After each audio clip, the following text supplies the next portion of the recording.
I have to say that you're the most fortunate people in Silicon Valley. When I walked in here and I heard this beautiful vibration of the Shri Upanishad, and all of you sitting up straight listening, that was my impression, that you're all fortunate souls. To be attracted to that vibration and to be connected to this transcendental information that's coming down from the right source is the most fortunate situation that a human can be in. So feel happy. I'm really sorry to be late in one way, but in another way, since you got to hear Shri Upanishad, I'm not. There's a lot of traffic. We just came from Google, where we had a program, and there's no easy way to get here. It's almost like driving to the East Bay. It's so much traffic coming, both on Rengsdorf and on the shoreline. I thought I'd outsmart, and I tried a few shortcuts, and they didn't work. So I'm going to have to get a drone or something. So here we are on a Wednesday evening, and to begin, or to continue, we'll have some chanting of the Maha Mantra. Because fortunately, bhakti is very intuitive and natural, and by singing the Maha Mantra, we'll feel the connection, yoga, with the Supreme through sound vibration, and it's the most recommended process. And besides, Avantika came here just so we could have nice kirtan.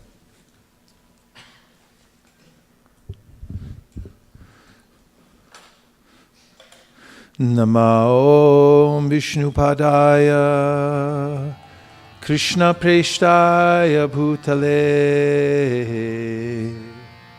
Srimate Bhaktivedanta Swami Niti Namine Namaste Saraswate Gauravani Pracharine Nirvishesha Shunyavadi Paschata Desha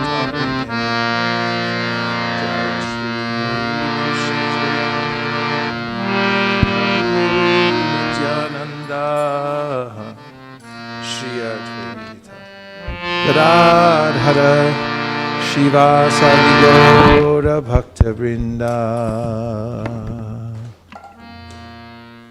Give us your new tune.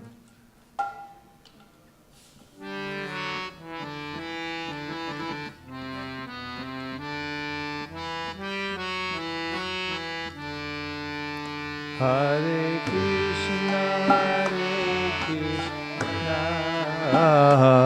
Krishna, Krishna Krishna Hare Hare Hare Rama Hare Rama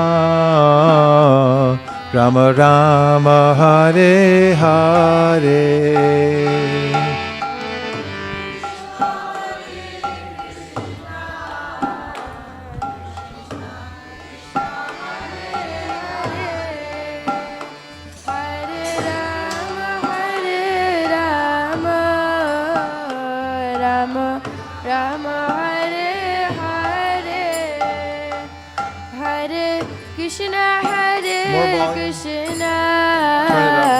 Krishna Krishna Hare Hare Hare Rama Rama Rama Hare Hare Hare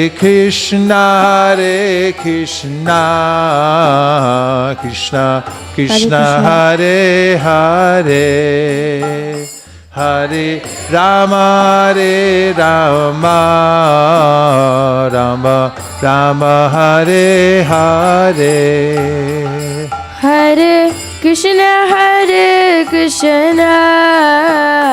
Krishna Krishna Hare Hare Hare Rama Rama Rama Hare Hare Hare Krishna Krishna Krishna Hare Hare Hare Rama Hare Rama Rama Rama Hare Hare Hare Krishna Krishna Krishna Hare Hare Hare Rama Rama Rama Hare Hare Hare Krishna Krishna Krishna Hare Hare Hare Rama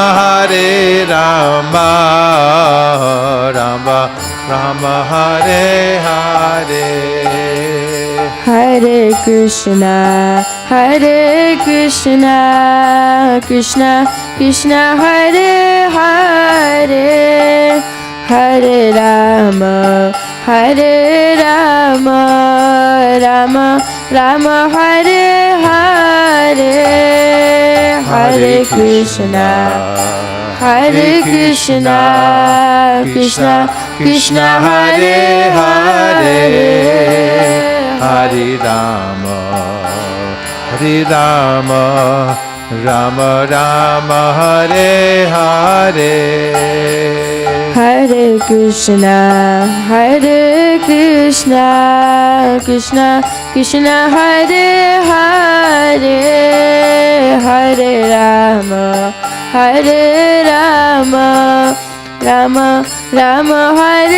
Hare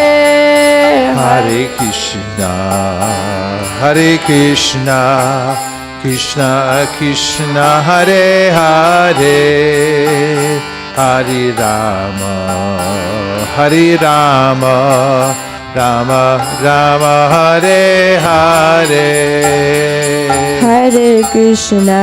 Krishna Krishna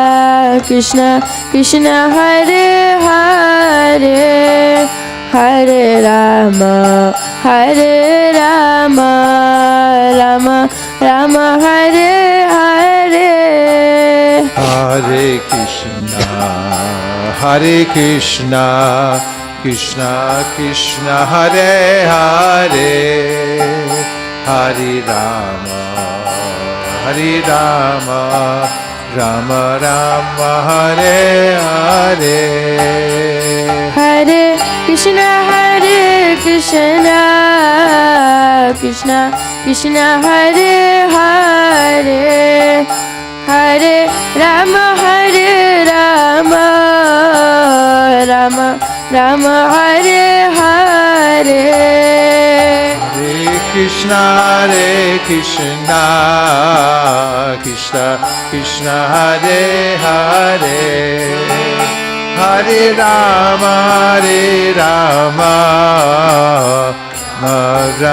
Hare Hare Hare Krishna Krishna Hare Hare Hare Rama Rama Hare Hare Hare Krishna Krishna Hare Hare Hare Rama Rama Hare Hare Hare Krishna Krishna Hare Hare Hare Rama Rama Hare Hare Hare Krishna Krishna Hare Hare Hare Rama Rama Hare Hare Hare Krishna Krishna Hare Hare Hare Rama Rama Hare Hare Hare Krishna Krishna Hare Hare Hare Rama Rama Hare Hare Krishna, Hare Krishna, Krishna Krishna, Hare Hare, Hare Rama, Hare Rama, Rama Rama, Hare Hare. Hare Krishna, Krishna Krishna, Hare Hare, Hare Rama, Hare Rama, Rama Rama, Hare Hare. Hare Krishna, Krishna Krishna, Hare Hare, Hare Rama, Hare Rama, Rama Rama, Hare Hare. Hare Krishna, Krishna Krishna, Hare Hare, Hare Rama, Rama Rama, Hare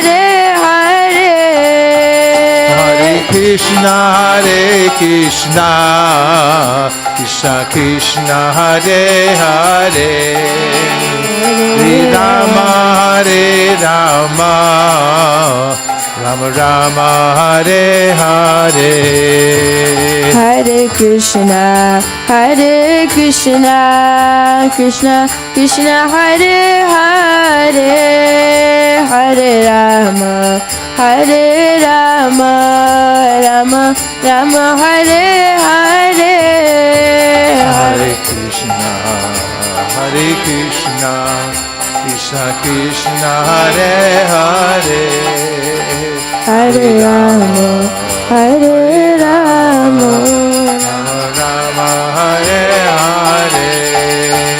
Hare Krishna, Krishna Krishna, Hare Hare, Hare Rama, Rama Rama, Hare Hare. Hare Krishna, Krishna Krishna, Hare Hare, Hare Rama, Rama Rama, Hare Hare. Hare Krishna, Krishna Krishna, Hare Hare, Hare Rama, Rama Rama, Hare Hare. Hare Krishna, Krishna Krishna, Hare Hare, Hare Rama, Rama Hare Hare. Hare Krishna, Krishna Krishna, Hare Hare, Hare Rama, Rama Hare Hare. Hare Krishna, Krishna Krishna, Hare Hare, Hare Rama, Rama Hare Hare. Hare Krishna, Krishna Krishna, Hare Hare, Hare Rama. Hare Krishna, Krishna Krishna, Hare Hare, Hare Rama, Rama Rama, Hare Hare. Hare Krishna, Krishna Krishna, Hare Hare, Rama, Rama Rama, Hare Hare. Jaya Jaya Prabhupada, Jaya Jaya Prabhupada. Prabhupada.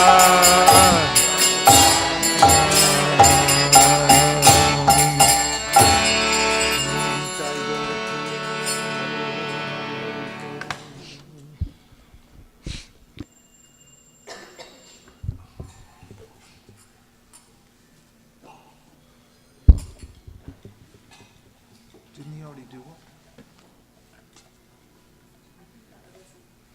Huh? The other Nitai? He did already. Right? Oh.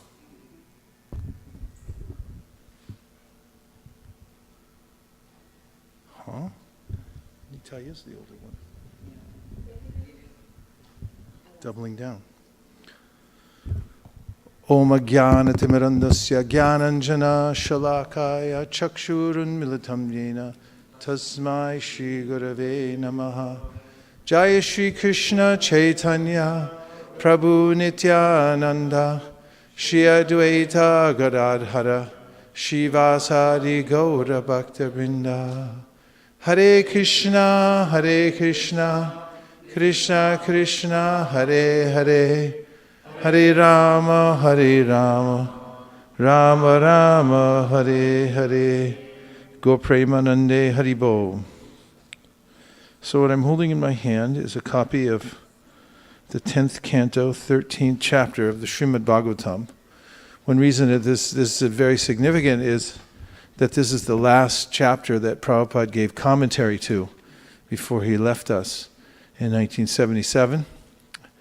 And so while you're hearing some of these purports from this section of the Srimad Bhagavatam, you can be aware of the fact that Prabhupada is lying on a bed on his back, and that the editors who worked with Prabhupada throughout the time that he was preparing his book were holding Jayadvaita Maharaj was holding the microphone a couple inches from his mouth. It was a dictaphone. He was, back in those days, maybe they still have, but it was a device so he could speak into the microphone, and then it would record it, and then the devotees would transcribe it. So even though he was bedridden at the time, he still went on with complete lucidity, commenting on the Srimad Bhagavatam. And Pradyumna Prabhu would read him the certain sections and also hold the commentary books just above his face so that he could see the commentaries from the previous acharyas. So it's kind of a treat to hear this with that perspective. Of course, all of it is a treat because you're associating with the author, but in these circumstances, it makes it even more special, doesn't it? So this pastime in chapter 13 of the 10th canto is about Krishna and his friends and Brahma and some calves and a snake named Agasura. And Krishna is no ordinary boy. At this time in Vrindavan, he's apparently 5 years old. Of course, Krishna is eternal, and he's an eternal youth. And he performs pastimes in this world for his own pleasure, but to attract the attention of the living beings in the world. Because the whole world, actually, that we see in front of us, it's ephemeral, means always changing. We can't quite dig in here anywhere because time is a very subtle and powerful energy. It's all powerful. Because Krishna himself, it's an incarnation of Krishna in subtle form. And it takes away any standing we have in this world. Anything we think we have gets taken away from us, including our own bodies and our countries and our families and so forth. However, the material world is not false. It's just temporary. And the reason it's temporary is because it's a reflected image of the spiritual world. So all the variety that we see here in this world actually is a reflection of the spiritual world. And we know this from Krishna in the Bhagavad Gita, where he says, Urdvamula madashakam ashvatam praharavyam chandamsi yasya parnani yastam vedasa vedavit. And he describes in that verse, in the next few verses, in the 15th chapter, about how this material world is just like a reflected tree. Like the banyan tree has its roots upward and its branches down. So the description there is given that when you see a tree on a lake, you see the reflection of the tree on the lake. So it's important to get information of the real substance. What is real? In Gita, Krishna says, Nasato vitite bhavo na bhavo vidite sata ubayor api drishdontas tvanios tattvadarshibhi. It's a very simple equation. It says that the tattvadarshibhi means that those who have seen the truth, they've studied and they understand what is real and what is insubstantial. That which is real always exists, and it never diminishes. In the Gita, Krishna says, "Na tad bhasayate suryo na shashanko na pavaka yat gatva na nivartante tad dhamma paramam mama." That's the home button on your device, whatever it may be, has to have a home button. And so they got rid of the home button. Well, there's some way to, you just can't see it anymore, that's all. But there's a way to get back to the beginning place. And Krishna says that there's that substantial place that's never diminished. It always exists. And it's self-illuminated. And then there's this world, which is insubstantial, wispy. It's always changing. It's described, Krishna says that we should observe this nature of this world and not remain attached to it because of that. That's in the 11th canto of the Srimad Bhagavatam, where he says, Shruti pratyakshamaitiyam anamanam chatushpadam, that you should hear about it from Shastra. You should also see for yourself.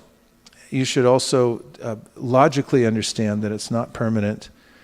And you should know from traditional wisdom that's passed down that it's insubstantial. Avanasthanad, vikalpatsa virajate. Therefore he says, vikalpat, you should become a little bit detached from the world.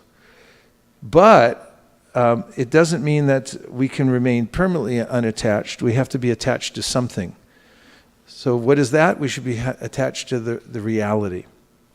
And the sages have distinguished that which is temporary, it's always changing, it's insubstantial, but there is something, the counterpart to that is eternal, that's real. So that's what we're after. Everyone wants that. And one can have that experience, especially through sound vibration. We actually hear our way back to the spiritual world. We can experience the spiritual world through the process of hearing. And so Krishna performs his pastimes in this world, and he speaks many things. And the devotees who hear him, they also repeat the things they heard him say. And those recorded sounds come through the Vedic literature. And just by repeating them, being in regular contact with them, one becomes revived spiritually. So that's what the Srimad Bhagavatam is. It's the recorded sound from the spiritual world. And it's describing Krishna's pastimes. So when one's mind becomes intrigued by the stories about Krishna, about his features, his qualities, what he looks like, how he plays around. For instance, I just read something that I found charming, and that is when Krishna's playing with his friends one day, a demon that is representative of Kamsa, that was in the Vraj. Kamsa was still alive at that time, and he was trying to kill Krishna. So he sent various demons to come. So the boys were in the pasturing grounds playing around, and this demon named Vaisesika came, and he disguised himself as a calf, so he would fit in with the boys and the calves, because the boys at that time were young, about 5 years old or less, and they were taking care of the calves. So when Krishna saw this so-called calf come into the assembly, he knew right away that it was a fake. And so he looked at Balaram and he made gestures like, there's a faker over here. So just thinking about them playing together and then Krishna making this gesture that like, hey Balaram, we got another one here. It's an intimate exchange when you're with a friend and you don't have to say anything. You just go like that, and they go like, ah ha ha, I got it, And then Krishna just picked him up by the hind legs, swung him around, and threw him off, and everyone cheered. Hey, he killed another demon. So there's this intimacy that we're also looking for. We want that kind of friendship where we have, unspoken communication with our friends. You just look at them and you start cracking up, or you look at them, oh, this is serious, or that you know what it means. I have friends like my old friend and in Alachua, Florida, Divyanga Prabhu. We have so much history together. There's just phrases we know that nobody else knows what we're talking about. But I'll bring it up, and he'll start laughing, or I'll start laughing, because we're close friends, and that's there with Krishna and Balaram and his friends too. That's something we want.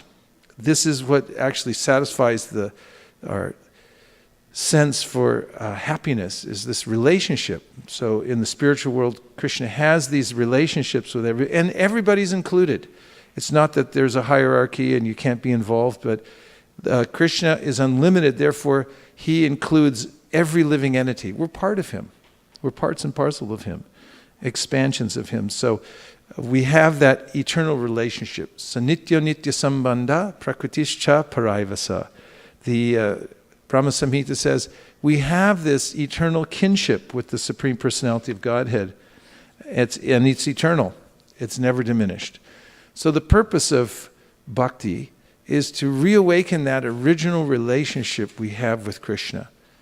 And very remarkably, it's done by hearing. Tanama rupa charitari sukirtananu smrityo kramena rasana manashini yoja. Not yet. Tishtam vraje tanaruragi jananugami kalam nayed akilim itupadesha saram. The essence of all advice in bhakti is to hear about Krishna's pastimes with his devotees and develop attraction for them. And when you do, then you'll start thinking about them all the time. You'll develop a taste for it, and you actually enter into that relationship by hearing about it. Is that remarkable? Yes. Say yes. Yes. So this is a pastime where Krishna has just killed Aghasura. So Aghasura was another demon. And he came to kill Krishna. He's actually related to two other demons. One of them was named Bakasura, and another was Putana. So they're all thick as thieves. They're all relatives, quite a family. And Aghasura was already upset that Putana and Bakasura had been killed, and he really wanted to kill Krishna. That's what demons want to do. So he turned himself into this gigantic python, and he was resting his bottom lip. Imagine a gigantic python, like as big as like Mountain View, and his lip was on the ground, and then the top part of his lip, his upper lip of the snake, was touching the clouds. That's how big it was, and he opened his mouth. So Krishna and the cowherd boys play in the forest, and they play all day long, like kids do. Like our kids here, when they get out in the parking lot, they just don't want to stop playing. In fact, sometimes when Yashoda wants Krishna to come home, says Nanda's waiting, he won't eat his lunch until you're here, and then she has to call him twice, 3 times, because he won't stop playing. So actually, one of the reasons that these demons come along is so that there's an interval during the day when they can stop. He can kill a demon, and the action stops for a while. They can have their lunch. This is according to the text itself. And so this demon situated himself in the middle of the pathway and opened his mouth. Now the cowherd boys were a little further ahead than Krishna with their calves, and they saw this huge cave, and they started a debate. Someone said it looked like a snake. Someone said, no, it's probably a fake snake. It's just here for fun. It's like part of our playground area here. And some of them were afraid because they noticed the real features of the snake. But anyway, they all concluded together that it didn't matter, even if it was real, that Krishna, they had already seen Krishna kill Bakasura and other demons, and they thought, oh, well, he'll protect us. So let's just go in the mouth of the demon. We'll go in like an adventure. So all the boys, Krishna's friends, and all the calves went walking into the snake's mouth. And Krishna was watching from a distance, and he thought that this is not good. I don't want my friends going in that snake. But they were laughing, and they were looking at the beautiful face of Krishna from a distance, and they were clapping their hands and merrily going into the belly of the snake. And Krishna thought, what should I do? I'll go inside. So the snake didn't close his mouth until Krishna came in, because he wanted the biggest prize. He wanted to kill Krishna. And so Krishna went inside the demon's mouth, then he closed his mouth, and then Krishna, realizing the danger of the situation, expanded his body, because he can do whatever he likes. He's Yogeshvara, Yogeshvara. He's the supreme mystic of all mystics. He made himself very large, and it choked off the breathing of Aghasura and killed him. Now what happened next is philosophically very important. The spirit soul of Aghasura burst out from the top of his head. Now you may or may not know this, but yogis, they oftentimes lead from the top of their head. So you'll find in the second canto of the Srimad Bhagavatam descriptions of how Ashtanga yogis, they can move the energy up the different chakras, and they move their spirit soul up to the top of their head. So when they're getting ready to leave their body, they burst out from the top of their head, and they go to their next destination because they fixed their mind in it. Prayana kale manasachalena bhaktya yukto yoga balena chaiva Bruvor madhye pranam avesha samyak satam param purusham upaiti divyam. Krishna talks about this in the Gita, how the yogis are self-determining. They're able to fix their consciousness at the time of death. And we have a picture of it in the Bhagavad Gita, where the yogi has obviously been sitting there for a long time. Yeah, quick, let's have a... And he has burst out the top of his head. So you see this trail of spiritual energy leaving his head. And of course, this is one of the famous pictures that we use to sell the Bhagavad Gita. Here it is. Right here.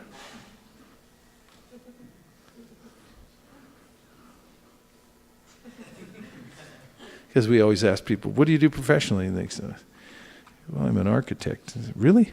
This guy was an architect. So Aghasura, what happened was when he was killed, his life air was stopped up. Krishna's still inside, calves are still inside, boys are still inside. The spirit soul of Aghasura burst from the top of his head, and it hovered in the air. And everyone could see it. And who's everyone? There were devas who were watching the pastimes of Krishna killing this demon. Now normally this doesn't happen because with our material eyes we can't see the spiritual soul, but Krishna made it visible to prove that the soul is eternally a part and parcel, has its own independent identity. And then Krishna glanced at the cowherd boys and the calves and brought them back to life. Then they all marched outside of the mouth of the snake. And when they came out, then the soul of Aghasura merged back into the body of Krishna. Now, there are different kinds of liberation that one can attain. And one of them is called Sayuja, which means that the soul merges into the impersonal effulgence of the Supreme Lord, or into the body of the Lord, which really means into the effulgence. And this is a kind of liberation that is not desired by Vaishnavas, because this means that one loses one's relationship with Krishna. One merges in consciousness and simply is in the existence or the Sat energy of the Lord, eternal existence. However, the Srimad Bhagavatam and all the acharyas explain that this was only an entry point, that actually Aghasura was very fortunate. After he had merged into the effulgence of Krishna, then he attained Sayuja Mukti, which is a kind of mukti where one goes back to the spiritual planets, which are beyond the material world, and assumed a spiritual form in quality like Krishna's, so he could serve Krishna there eternally in the spiritual world. And that's the kind of liberation he attained. Now, how is it that such a great demon as Aghasura, who was feared by everyone, who had dastardly intentions for Krishna, attained such a high destination, a destination that even the great yogis have a hard time attaining? Well, it's because he thought of Krishna even just for a slight fraction of a moment. And there in the Srimad Bhagavatam, or here in the Srimad Bhagavatam, Shukadeva Goswami makes an astounding statement that we do well to remember for our own practice, and that is, if even one time, and even for a fraction of a moment, one brings the form of Krishna into one's mind, then one becomes liberated from this world. Of course, we hear Krishna say himself, Manmana bhavamat bhakto, just think of me. And now you can see how potent it is to think of Krishna. His form, his name, his pastimes, and so forth. They're all absolute and transcendental. So Aghasura was such a demon, and he thought of Krishna. And also, Krishna walked within his mouth. Yogis are trying to come close to Krishna, but the Sri Brahma Samhita describes how even though they drill the respiration and they sit for thousands of years, they still find Krishna's lotus feet very far away. But Aghasura was so fortunate that Krishna actually walked. He put his lotus feet right in his tongue. And you could do the same thing. Hare Krishna, Krishna Krishna, Hare Hare, Hare Rama, Rama Rama. In fact, you can meditate while you're chanting, I am Aghasura, and Krishna's walking in my mouth when I'm chanting. So this is called vimukti. Vimukti means a very elevated kind of liberation. Regular mukti, it's available to all kinds of people, yogis and demons, but vimukti is very special. So when one meditates on Krishna, when one talks about Krishna, when one chants Krishna's name, this is the way in which one can come to the highest position of liberation, which is to eternally associate with Krishna as one of his servants and have a relationship with him in the spiritual world. So if Aghasura can do it, then what to speak of those who are constantly thinking of Krishna, constantly chanting his names, and so forth. In fact, we'll find at in the last verse of the second chapter, is it, Mukaravind, of the 11th canto, the verse. Can we have it? 11.255. Another statement, this is from the 11th canto, 11.255, in which we hear the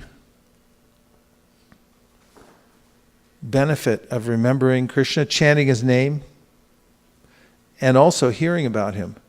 Vishrijati hridayam na yasya saksha darira vasha bihitopya goganasha pranaya rasanaya dritangri padma sabhavati bhagavata pradana ukta. And the translation is this. The Supreme Personality of Godhead is so kind to the conditioned souls that if they call upon him by speaking his holy name, even unintentionally or unwillingly, the Lord is inclined to destroy innumerable sinful reactions in their hearts. Therefore, when a devotee who has taken shelter of the Lord's lotus feet chants the holy name of Krishna with genuine love, the Supreme Personality of Godhead can never give up the heart of such a devotee. One who has thus captured the Supreme Lord within his heart is to be known as Bhagavat Pradhana, the most exalted devotee of the Lord. So this, again, describes how powerful it is to think of Krishna. So after Krishna came out, Aghasura merged into his body, and then he attained the Sarupya Mukti. He attained a form in the spiritual world where he was able to have pastimes and relationship with Krishna eternally. That was the great benefit to Aghasura. Now, Aghasura was a huge demon, huge in the sense that he was feared by devas and people in general, and that when he was killed, there was a huge celebration. Everyone was showering flowers on Krishna in the Vraj, and everyone was singing and exalting the fact that Krishna had killed this demon. So the celebration was so tumultuous that it reached up to Brahmaloka, which is the highest of all planets in the material world. And when Brahma heard the tumult, he came to see what had happened, and then heard about the pastime of Krishna killing Aghasura. So when he saw that, he was amazed, because it is kind of amazing. Krishna was 5 years old at the time, and he killed this huge snake, and then the soul merged into his body. And it's really hard, how old is this child? 2 years? Yeah, a little child like that kills a snake or something like that, like a huge snake as big as this. Then it's kind of amazing, and it's hard to, you think like, is that really the supreme? Brahma, because he's creator, he's very powerful, he wanted to show off some of his own power. It's easy to have that feeling. As soon as you have a little power, you want to show it off. Like somebody gives you $1 million, you want to flash it around a little bit. It's like, yeah, just got a new car, it's no big deal. So Brahma, he has all this power, and he wanted to show off a little bit too, his power, and he thought, how powerful can this kid be? And so he wanted to play a trick on Krishna, and he stole away the cowherd boys and calves that Krishna was picnicking with there along the banks of the Jamuna, because that's where they went. Right after Krishna killed Aghasura, they went for a picnic. And they were there having a lot of fun on the bank of the Jamuna, and they left the calves to graze, and then they sat down. They just had little lunch bags, lunch packets, tiffins. I don't know what they were made out of, but they were taking the food out, and some of them were putting on leaves, somebody put them on rocks. They were using different natural elements for plates. Kumbh Mela starting. Now, Brahma saw how unceremonious Krishna was in this environment. He's used to the very somber worship of Krishna, Narayan, in Vaikuntha and so forth. And when he saw this little boy playing around with his friends, they were sharing the food, like kids do at picnics. It's like, what'd you get? What'd you get? And Krishna had things, he was already eating things, and then like, you want some of this? He'd take it out of his mouth, put it in somebody else's mouth with his left hand, It's just spontaneous play and fun and love between the boys. And Brahma was thinking, who are these people? Of course, Shukadev Goswami had explained earlier that these are the most exalted of yogis. Krita Punya Punja, he said, these are living entities who have unlimited stocks of bhakti punya that have piled up to have the fortune of eternally playing with Krishna as little boys. So they're not ordinary living entities, just boys playing around. In any case, Brahma was captured by the yogamaya of Krishna and thought, let me play around too, using my power. So he stole away the calves and the boys when Krishna went to tend to the calves. Now, this is a very important point also that will really touch your heart. And that is that while they were picnicking, the calves, lured by the green grasses, they just get absorbed. They're in samadhi and they want newer grass. And they just wandered off further into the forest. And as they went further into the forest, the boys looked up and they were alarmed because their calves had gone far away and they couldn't see them anymore. Because they were so absorbed in playing with the boys that they didn't know, they hadn't noticed that they had gone. So they were alarmed, and then Krishna said, don't worry, I'll go find them for you. So this is an indication of Krishna's relationship with us.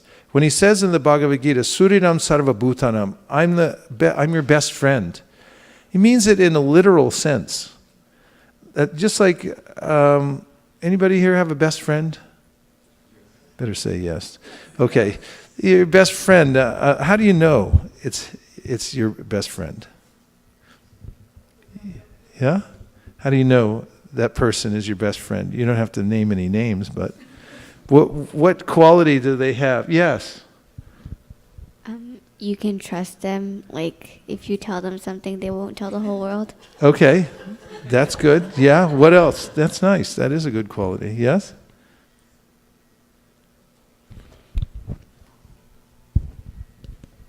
They are always there for you, no matter what. They will find time and will be no matter what, they know whatever jam you get into, they'll be there with you. Right? They don't leave you. They'll be by your side even when it gets hard.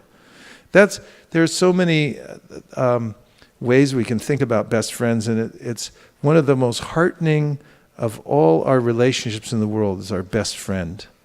It really feels like that home button, doesn't it? Like that's where home is. No matter whatever else is going on in the world, no matter how crummy my life is getting right now, I have my best friend. And I can call my best friend and say, hey, how you doing? They go, okay, but you're not doing so good. I can tell by looking at you. And then you could talk about it. So Krishna's the best friend times to the billionth power. He's the closest and the most loving friend of all. And he's always like that with us, no matter where we go. Even if we become wayward and we're covered up by Maya, he's still there within our heart, just waiting for us to turn our attention towards him. So in this pastime, we find how Krishna didn't want his friends to be inconvenienced. He told them, you stay and have your lunch. I'll go find the calves. And the reason he did that is because he's really their best friend. He really didn't want them to be inconvenienced. He cares about his friends. And Prabhupada mentions there that this is Krishna's quality. For those who are devoted to Krishna, Krishna says in the Gita, Samaham sarvabhuteshu, Name dveshas ninapriya, Mai ye bhajanti tumam bhaktya, Mai te teshu chapyaham. He says, I'm equal to everyone.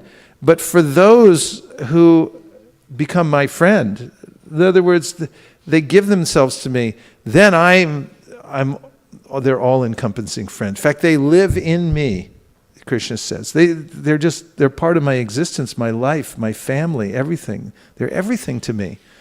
So the devotees, that is anyone really who takes to the process of devotional service, becomes so dear to Krishna.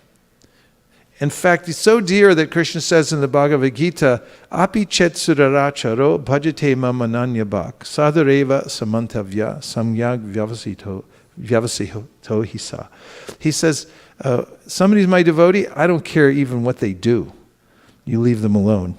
They're my devotees, and you treat them as sadhus because they're my devotees. They're surrendered to me. Even if it looks like they messed up somehow, you should still treat them as sadhus because they're very, very dear to me. So in this pastime, we see that very important point that Krishna went to take care of the calves so his boyfriends would not be inconvenienced at all. So during that time is when Brahma stole them away. And of course, nobody gets over on Krishna because he knows everything all the time, 24 hours.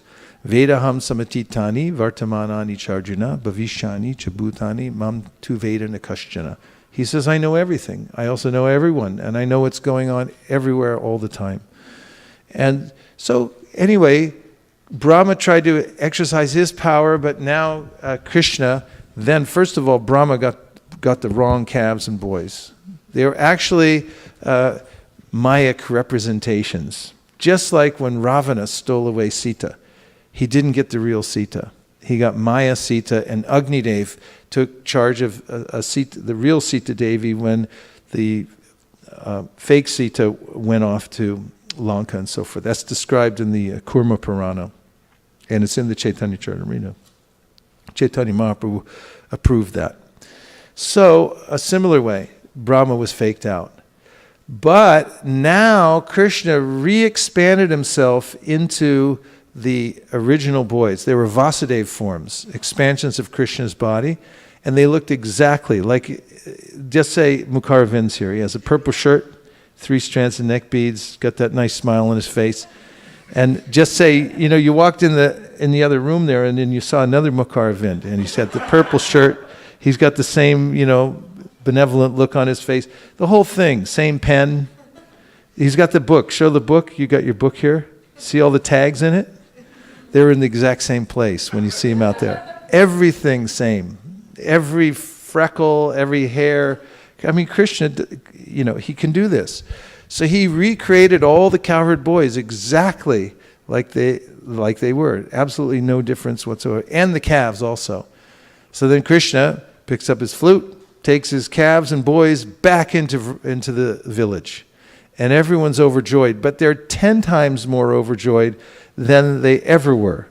And this is also an interesting point. Because the reason that we like this body and we like everything in relationship to the body is because we like ourself. Because as soon as the self leaves the body, then the body's no longer interesting to us. In fact, people sometimes have near-death experiences. They go above their body and they look down and they go, ew, that's really gross. But as long as we're in it, we think it's cool because we're there. Because the soul is cool, but the only reason the soul is cool is because Krishna is cool. And so, Atmanam Akilatmanam. Shukadeva Goswami says later on in the next chapter, he says the reason that these residents of Vrindavan were so attracted to the calves and the boys who came in now, because they were expansive of Krishna, because Krishna is the soul of all souls. So if you like the soul, if you like, for instance, if you like your kid, the reason you do is because the soul's in the body. As soon as the soul leaves the body of the kid, then you don't want him around that much anymore. There's a funeral ceremony, you burn the body.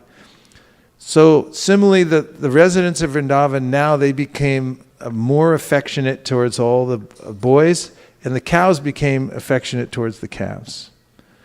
And this went on for 1 whole year. And Krishna was enjoying this, and there's a lot that goes into that because Krishna is always trying to fulfill the desires of his devotees and give them an opportunity to be closer to him. So if you have a desire like that you want to be closer to Krishna, you want to do more service, it'll always happen. Krishna will fulfill your desire. He says in the Bhagavad Gita, Ye yata mam prapadyante tamstataiva bhajamyaham. That whatever you want, I'll fulfill your desire. Or, saparya gachukram akaya mavranam. Microphone.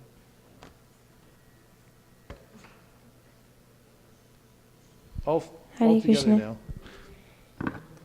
Saparhyagachukram akayam avranam ashnaviram shuddham apapavidam kavir manishi paribhu svayambhur yata tatyato ritan vyadadach chashvatibhya samabhyaha. And what's the key word, the key phrase in that we're looking for? Krishna's been fulfilling everyone's desire since when? Since a time immemorial. He's been fulfilling the desires of every living entity since a time immemorial. That's our relationship with him. Nityo nityanam, chaitanas chaitananam, eko bahunam, yovididhati kaman. We are the recipients of Krishna's mercy.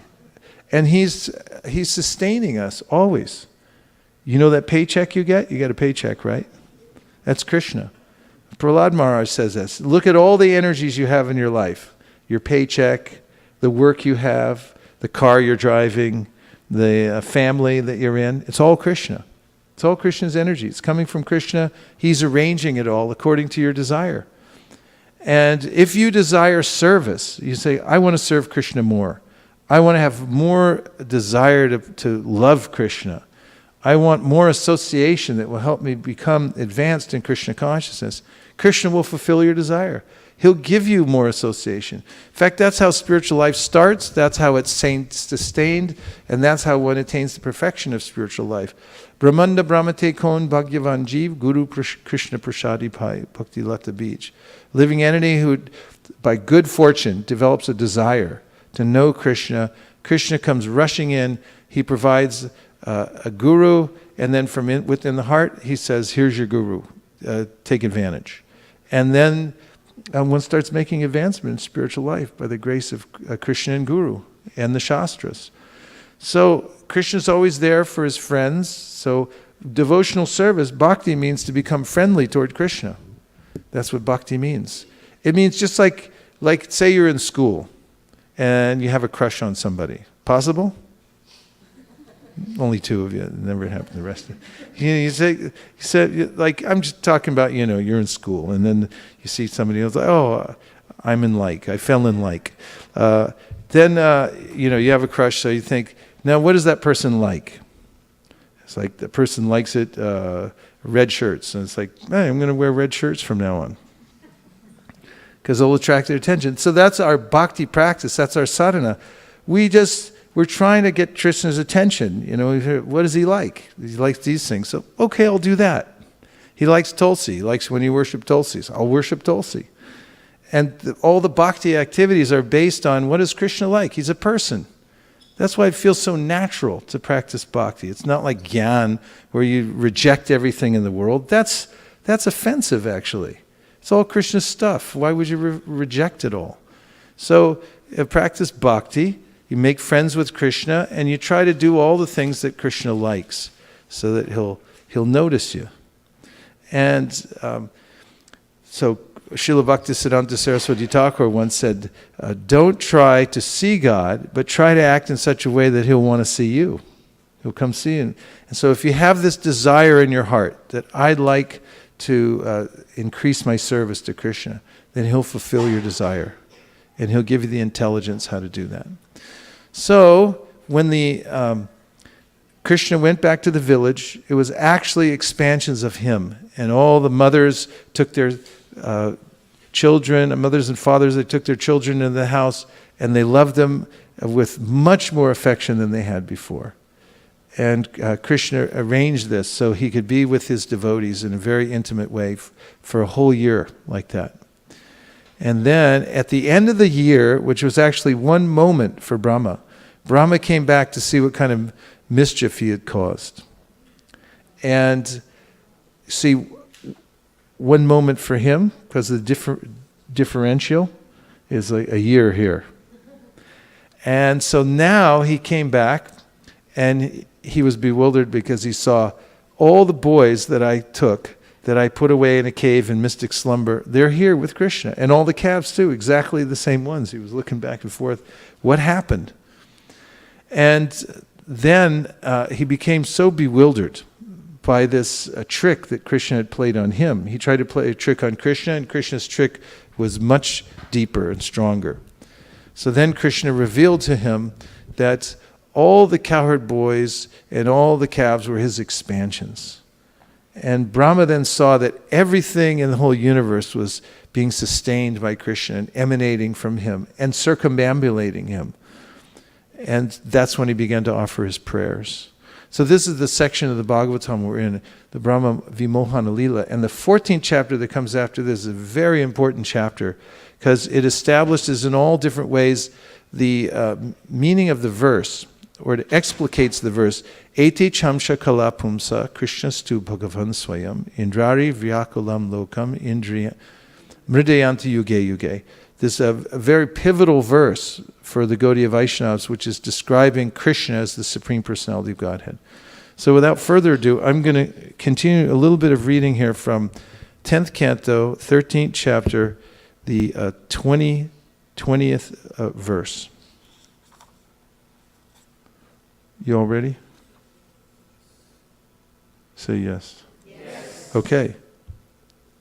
Now expanding himself so as to appear as all the calves and cowherd boys, all of them as they were, and at the same time appear as their leader, Krishna entered Rajabhumi, the land of his father, Nanda Maharaj, just as he usually did while enjoying their company. Prabhupada's purport. Now remember, Prabhupada's lying down with the microphone right above his mouth in his final days. And he says, Krishna usually stayed in the forest and pasturing ground, taking care of the calves and cows with his associates, the cowherd boys. Now that the original group had been taken away by Brahma, Krishna himself assumed the forms of every member of the group without anyone's knowledge, even the knowledge of Baladev, and continued the usual program. He was ordering his friends to do this and that, and he was controlling the calves and going into the forest to search for them when they went astray, allured by new grass. But these calves and boys were he himself. This was Krishna's inconceivable potency. As explained by Srila Jiva Goswami, Radha Krishna Pranaya Vikrishir Hladini Shakti Rasmad. Radha and Krishna are the same. Krishna, by expanding his pleasure potency, becomes Radharani. The same pleasure potency, Ananda Chinmaya Rasa, was expanded by Krishna when he himself became all the calves and boys and enjoyed transcendental bliss in Vrajabhumi. This was done by the Yogamaya potency and was inconceivable to persons under the potency of Mahamaya. Text 21. O Maharaj Parikshit, Krishna who had divided himself as different calves and also as different cowherd boys, entered different cowsheds as the calves, and then different homes as the different boys. Purport.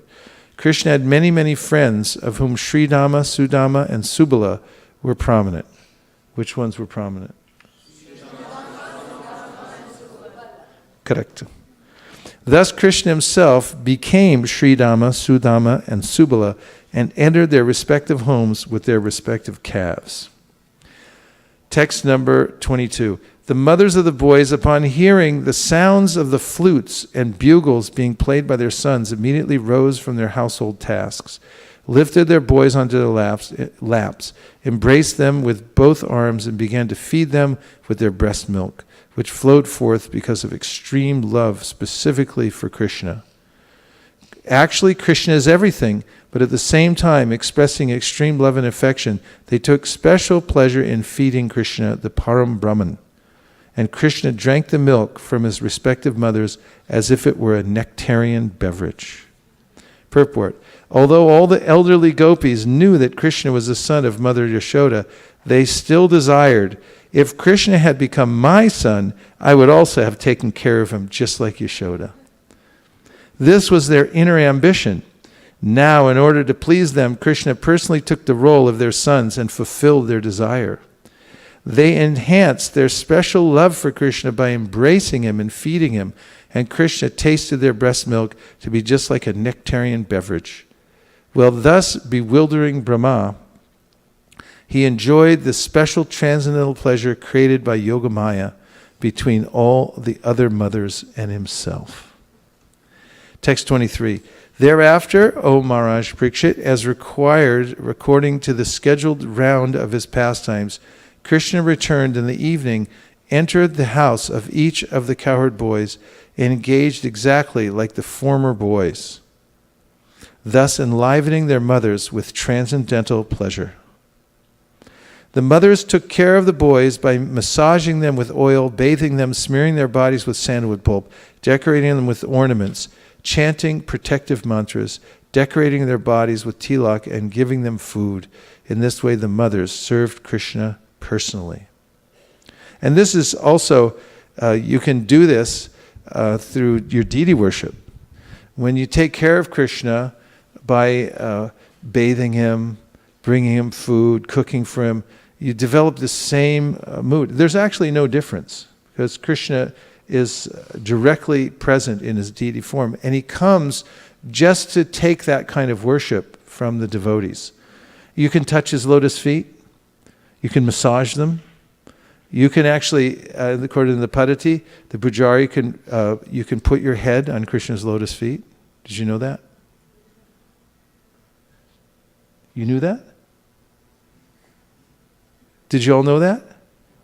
Yeah, it's Archana the Padati. And you can bring Krishna hot milk, tulsi leaves, dress him up, buy him outfits. You can go to the Mukutwala and sit in there for hours. I mean, people who love their deities, they'll just go down and they'll sit there in the, especially in Vrindavan. That's where you get the Mukut. And you can sit in there with the Mukutwala and just bring me this, bring me that. They'll be there, something to drink.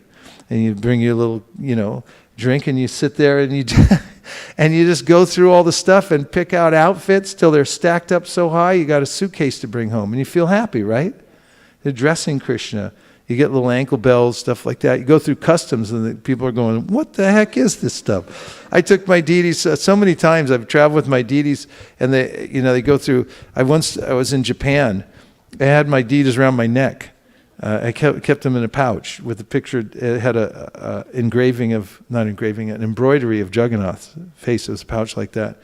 So I was going through the customs, and they said, anything in here? And no, I got nothing.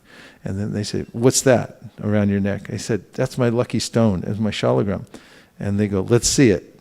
Because they were a little curious, I think. So they opened it up, and there was, he's wrapped up in silk and everything like that. So they're undoing this, undoing that. And then these other guards came over because they wanted to see what's going on over here with this big American guy and all this hubbub. So they're looking in, and the guy's unwrapping, and there's Shalagram, big smile on his face. like that. And the guy goes, lucky stone, lucky stone. They're all happy. I wrapped them up and took them back. And another time in Kennedy Airport, I was going through the security line, and I had my deities in there, and they wanted to look in there because there's some metal in there with the deity paraphernalia. So they were taking us. So what's in here? And I said, sacred stone. I said, and so they're going through it, and a few people wanted to see. They're passengers, so they weren't moving on. They were like, we're staying here and fine. What's a sacred stone look like? So they open it up, and there's Giriraj, with his smile and all this. He's got his flute and everything like that. And one guy goes, he was very serious too, wasn't being cynical. He goes, what makes it sacred? I say, it came from a hill that Krishna lifted with his little finger and held. And it was like a little sangha there at the, right in the security line. Krishna wanted to reveal himself. So Krishna goes here, there, and everywhere in his different forms. It's up to him. He likes to do that. So he wants to come closer to the people. When you go on book distribution, you put a book in somebody's hand, that's very close and personal. The Bhagavatam, Bhagavad Gita, these are incarnations of Krishna that goes in somebody's hand. They don't even know what's happening, but they get agyata sukriti. The Prabhupada used to say that even if they touch the book, or they read one word or one line, they get this kind of unknown pious credit. What to speak if they give a donation, take it home and read it? They're finished. Krishna just got them. He just snuck back in their home, and that's it. So this closeness with Krishna is bhakti. How to develop this close relationship with Krishna, offering him nice things, nice fruits and berries, and him some milk and whatever you can get, to offer to Krishna. Then we've got text number 24. Thereafter, all the cows entered their different sheds and began mooing loudly, calling for their respective calves. When the calves arrived, the mothers began licking the calves' bodies again and again and profusely feeding them with the milk flowing from their milk bags. Purport. All the dealings between the calves and their respective mothers taking care of them were enacted by Krishna himself. Text 25. Previously, from the very beginning, the gopis had motherly affection for Krishna. Indeed, their affection for Krishna exceeded even their affection for their new sons. In displaying their affection, they had thus distinguished between Krishna and their sons. But now that distinction disappeared. Purport. What? Where?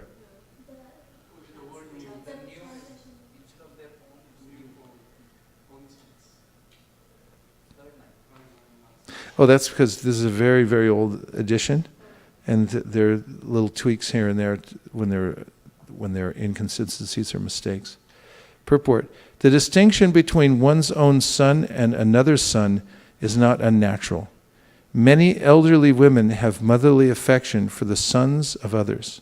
They observe distinctions, however, between those other sons and their own. But now the elderly gopis could not distinguish between their own sons and Krishna, for since their own sons had been taken by Brahma, Krishna had expanded as their sons. Therefore, their extra affection for their sons, who were now Krishna himself, was due to bewilderment resembling that of Brahma. Previously, the mothers of Sridhama, Sudama, Subala, and Krishna's other friends did not have the same affection for one another's sons, but now the gopis treated all the boys as their own. Shukadeva Goswami therefore wanted to explain this increment of affection in terms of Krishna's bewilderment of Brahma, the gopis, the cows, and everyone else. Yes?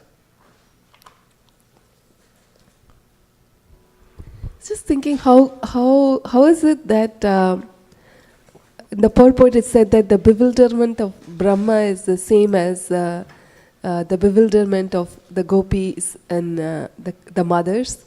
Because in bewilderment, Brahma was trying to do some offense, but on the same bewilderment, these devotees are getting their wishes fulfilled. So how do we take it? How do we understand that?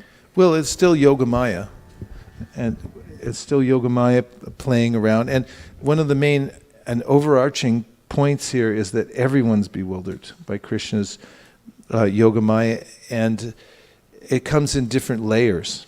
As you'll find as the story unfolds, even Balaram's covered by that. It's one of the ways we understand how Krishna is the Supreme Personality of Godhead, because his first expansion, Balaram, say same, no difference. Some Shastras even say like that, which is true.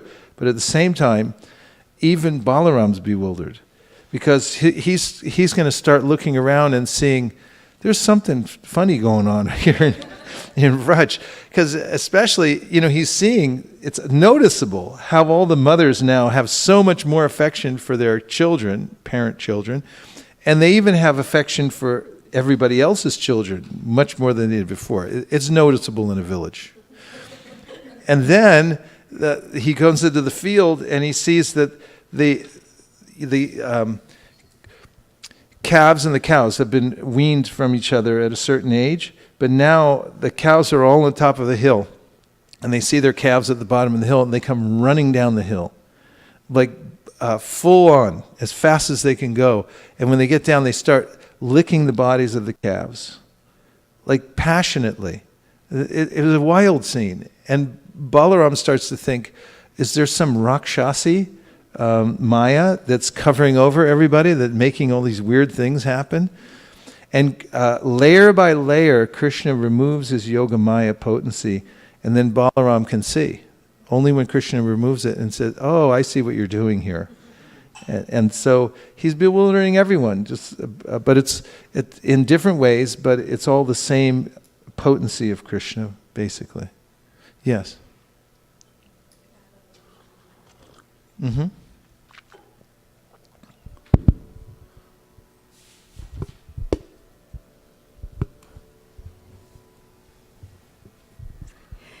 Hare Krishna, Vaisesika Prabhu, please accept our humble obeisances. All glories to Srila Prabhupada. This is Vrindavan and Vraja checking in from Chennai. Thank you for the amazing class. Brahma vimohan Lila is one of my favorite pastime. As I was hearing your class, I was wondering how nice it would be if Krishna could create a duplicate version of me and keep me there at ISV. And I can fake it out here in Chennai. Thank you again for the inspiration.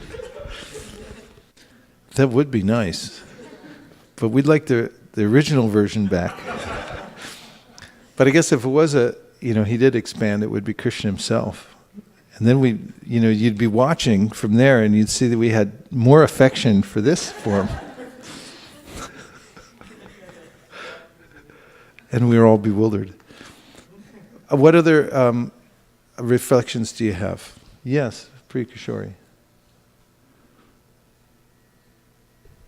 So I like the verse 22 in the purport, how Srila Prabhupada mentioned the mood of the gopis, where they thought that if Krishna had become my son, I would also have taken care of him like Mother Yashoda. This was their inner ambition. Now in order to please them, Krishna personally took the role of their son and fulfilled their desire.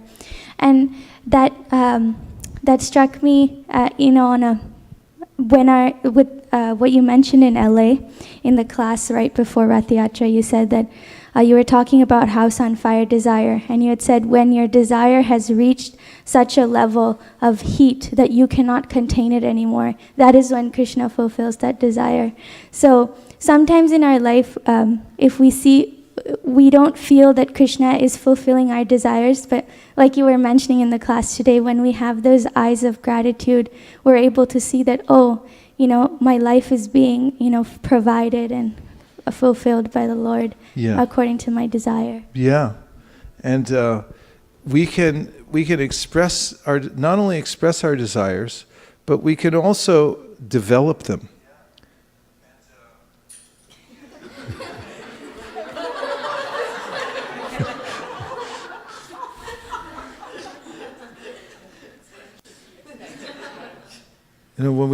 For instance, when we chant, we can increase the intensity of our chanting and really call out to Krishna.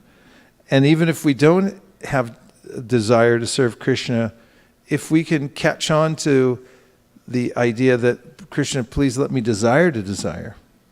And Prabhupada writes in a letter that the desire to desire pure devotional service is the same as pure devotional service.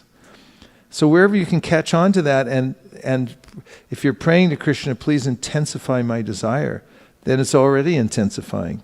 And it's very noticeable. Krishna is looking for that intensity of the desire in your purpose. And very nice point, when it's red hot. And Krishna tries to increase our desire also in different ways.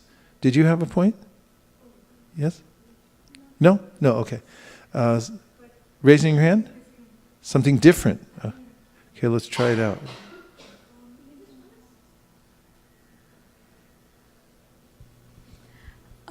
In the same verse, 22, it was mentioned that the elderly gopis wanted to look after Krishna. They wanted to take care of him even though they had their own sons. So isn't this a dereliction of their own duties towards their own sons? Well, I mean, Krishna is the origin of all their sons. There's no difference between Krishna and he's the very source of their sons. So no, it's not a dereliction at all. Just like, is it a dereliction to water the root of a tree instead of attending to the branches and the twigs and so forth? Just in a logical, philosophical way. If you're watering the root of the tree, then you're naturally taking care of the tree. So there's no separation ultimately between Krishna and his parts and parcels and the boys. So in the context here too, notice that they think they are taking care of their sons. So there's no idea of dereliction. Dereliction is when you abandon something and you go like, I'm supposed to be doing this duty, but then I give it up, right? They don't even have any awareness of that. All they know is that here's my son, I love him more than I've ever loved him before. Because they don't know that this is not their son.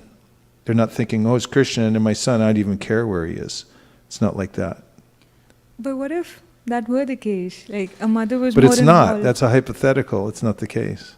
But what if it was? What? But what if it was true that a mother was looking after Krishna more? She was more involved in the devotion of Krishna than looking after her children. Is that okay? Because that's watering the root and not the leaves. Well, it really depends on the context. Again, it's a hypothetical, but those who, as it says in the Sri Upanishad, one who sees everything in relationship to the Supreme Lord, sees the Supreme Lord within everything, never hates anything or any being. One who always sees all living entities as spiritual sparks and quality one with the Lord, becomes a true knower of things, what then can be illusion or anxiety for him. So a person who is fully aware of Krishna, is Krishna conscious, is also aware that the living entities are part of him, and therefore they're even more careful to take care of the living entities. It's not a zero-sum game where you take care of Krishna and everybody else gets neglected, because he's the root. And so these verses from the Sri Upanishad prove that a person in Krishna consciousness is not seeing some separation, but is actually seeing it's even more of my duty to take care of somebody, to keep them connected to Krishna. I mean, the case of if one has, see, Queen Kunti prays that let my bodily affection for my family members dry up, and let my affection for you increase. Because we do have this dual existence in the material world, where our families and the family we're born into, I may think this is my family, but that's illusory, in the sense that we're only passengers coming together. As said in the Bhagavatam, it's like if you go into a restaurant and you sit with a few other people, and then you get up and you walk out. That's how long we're together in a family. But I think this is the all in all. So the bodily relationship I have with living entities in this world is temporary, it's illusory, whereas my relationship with Krishna is eternal and real. However, those who are Krishna conscious are careful to take care of whatever those living entities in their charge. At the same time, it's like at a certain point, you have to prioritize and say what's more important. So out of sentiment, I might think, well, I have to stay with my family, even if they're they're not helping me in Krishna consciousness and so forth, and I can't attend to Krishna consciousness because of a sense of a sentiment that I have for the bodily conception of life. In that case, the Shastra and all the examples we see of great exalted souls will always choose Krishna over an illusory situation that they're in. Did that help? Okay. Yes. I really like the point where. I'm not even sure if that's on. Is it on?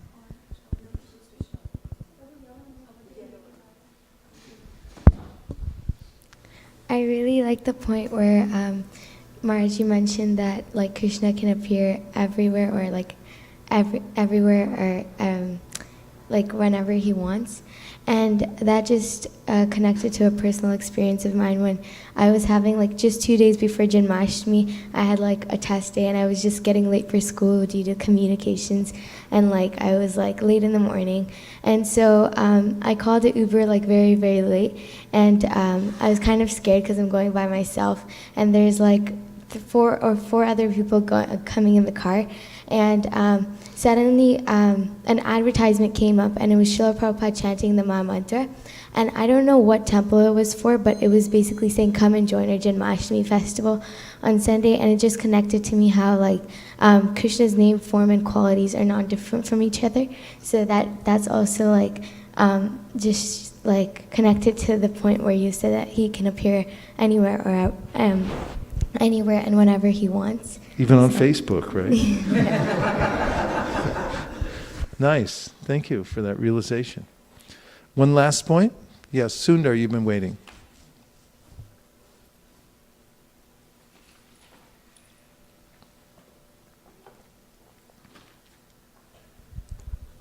One point I was thinking is that Krishna, with his one act, he fulfills multiple purposes. Here he was able to teach Brahma the lesson, and then was also able to fulfill the desires of the elderly cow, the gopis and the cows. Yes. By becoming their children and calves, and by giving his association through this pastime. And you'll notice that all of the activities, everything that he does is for the ultimate good of each person who's interacting with him. For instance, Aghasura got the highest benefit. And then Brahma was really reformed. He overcame whatever kind of idea of being Ishvara, and Krishna blessed him. In his next life he became Haridas Thakur and Chaitanya Lila, the most exalted because of that incident. And all the mothers, cowherd boys, so everyone Krishna comes in contact with. So one should always remember Krishna and keep him in one's mind and heart and chant his names constantly. And this is the ultimate goal of life, is to be intimately connected to Krishna, worshiping the deity, chanting his names, and living with his devotees. And then everyone will be happy and will attain the perfection of life. Om Tat Sat. Hare Krishna. And now, please bring up another chair, because Nitai Prabhu is got an encore performance. What? Well, everyone can repeat performance. I just like everyone to participate.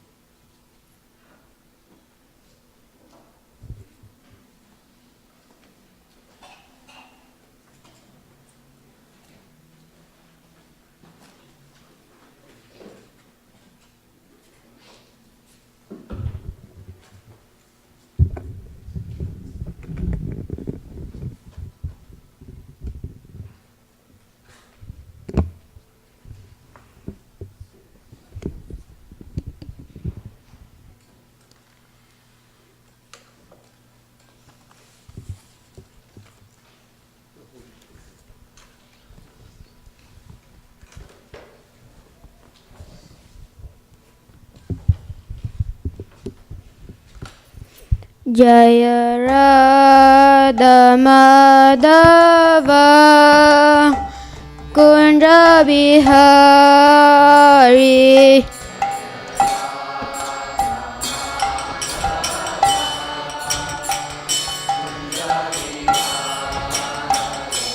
Jaya Radha Madhava Kunja Bihari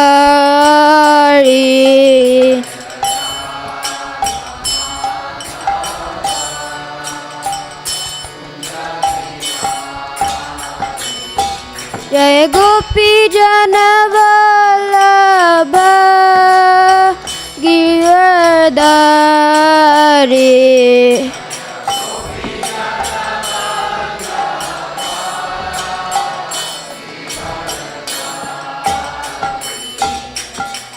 Yashodanandana Brajarana Ranjana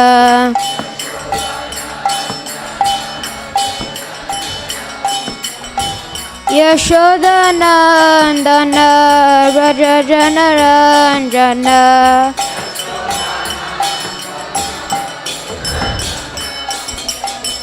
Yamuna Tira Vanachari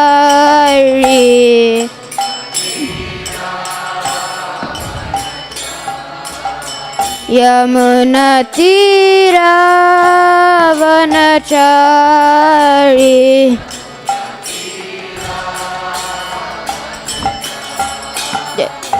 Jaya Radha Madhava Kunja Bihari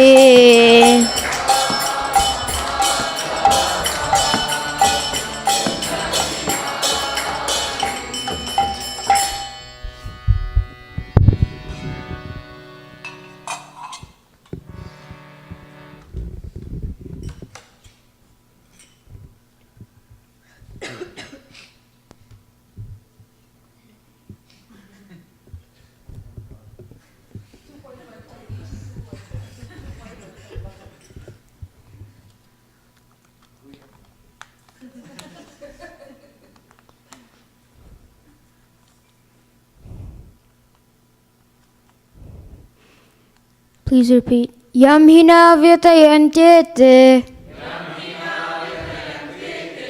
Purusham Purushasabha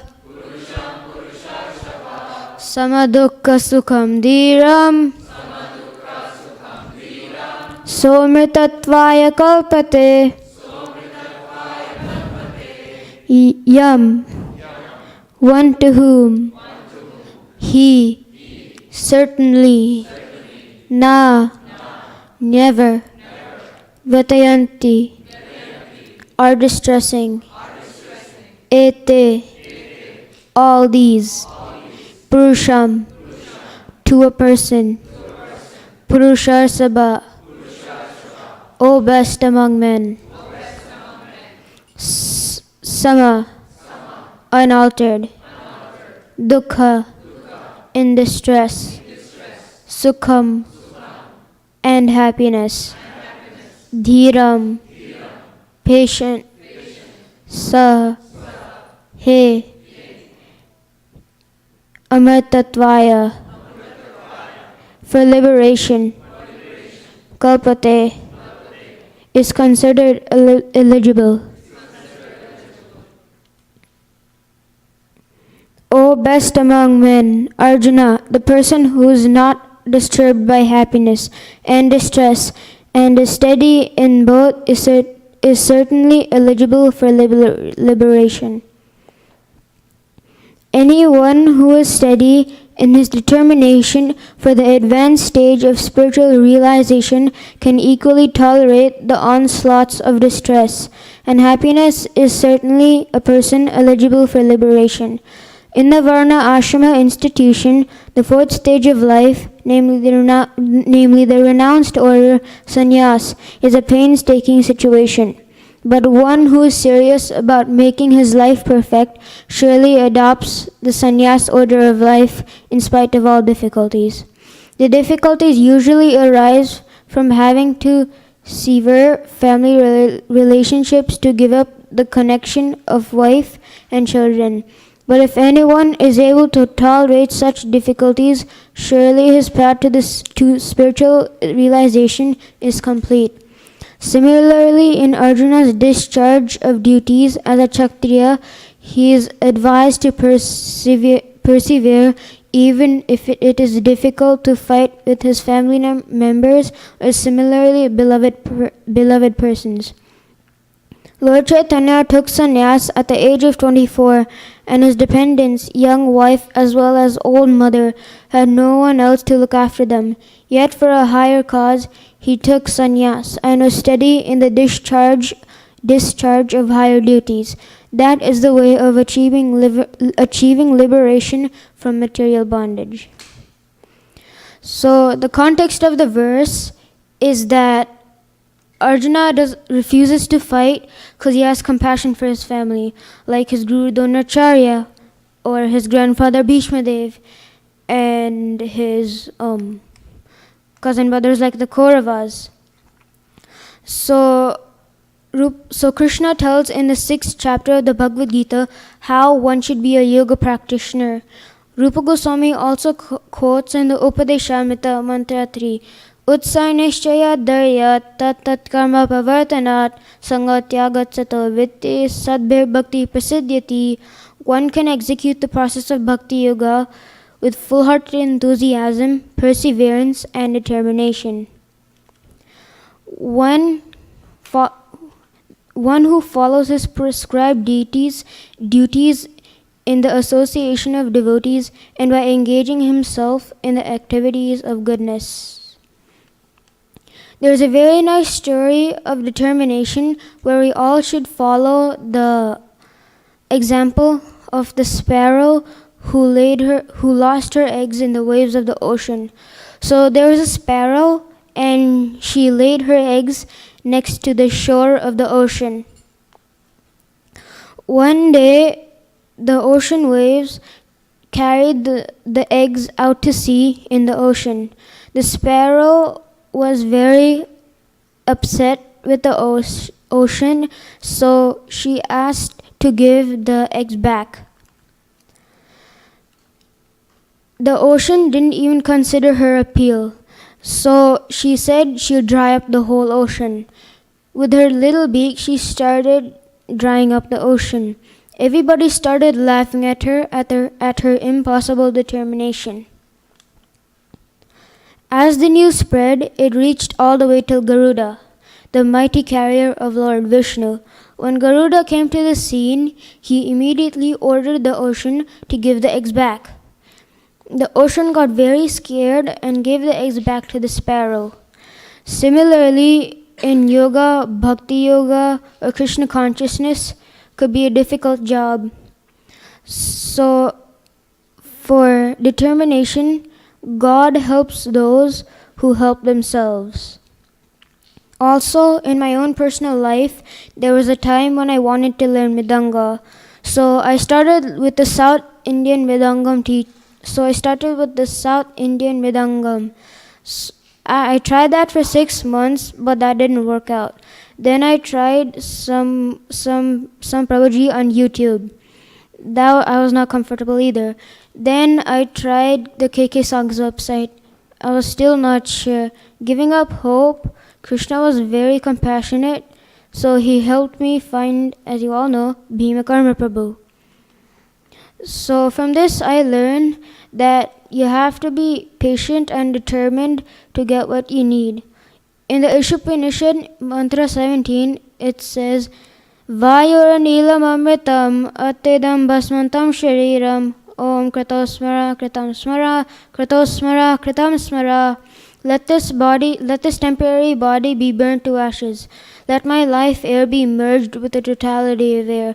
Now, O my Lord, please remember all that I have done for you. Please remember all my sacrifices. You are the ultimate beneficiary. Please remember all that I have done for you. So this verse tells us the mood we should be for determination. So in conclusion, one must be patient and determined to have spiritual advancement and have faith that Krishna will help. Thank you, Hare Krishna.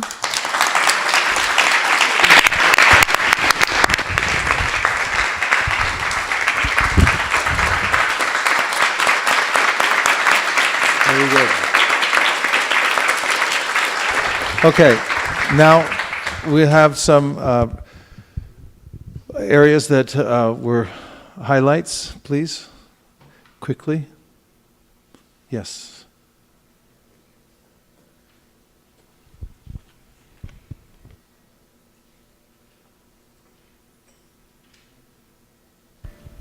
Thank you, Nitai. It was nice that you were giving example of a very practical lesson that we should be determined. That's nice.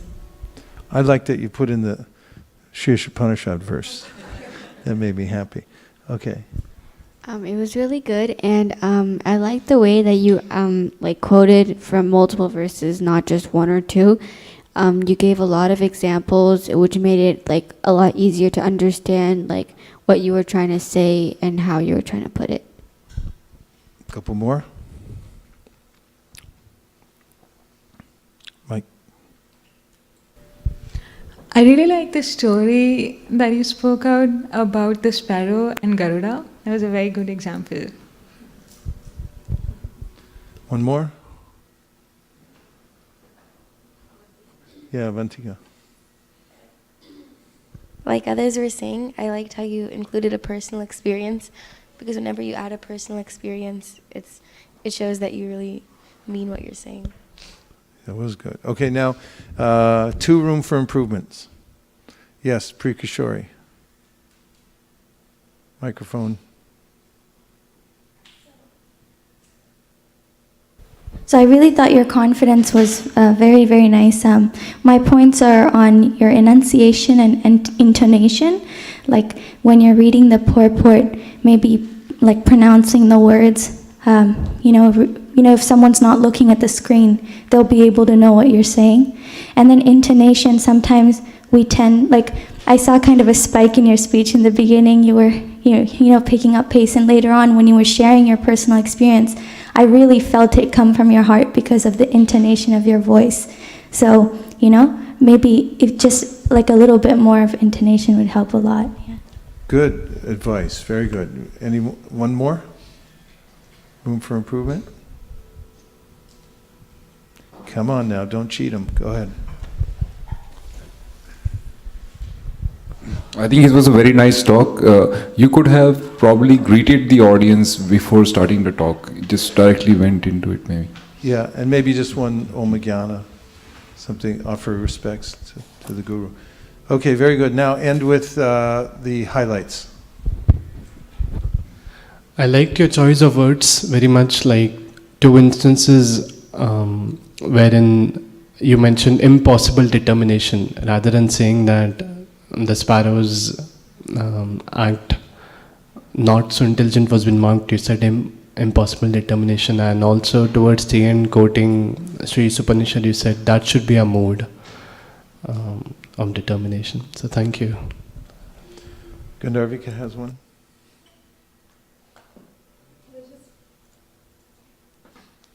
I just noticed how fearless you are, and you were a natural. Yeah. And that was very admiring. Yeah. It's very, very well done.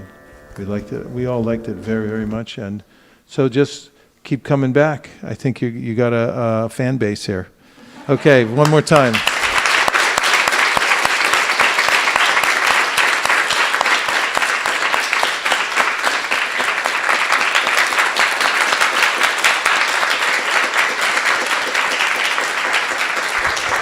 And now we have Artik ceremony. So we're going to put away all the asanas, and we're even going to roll up this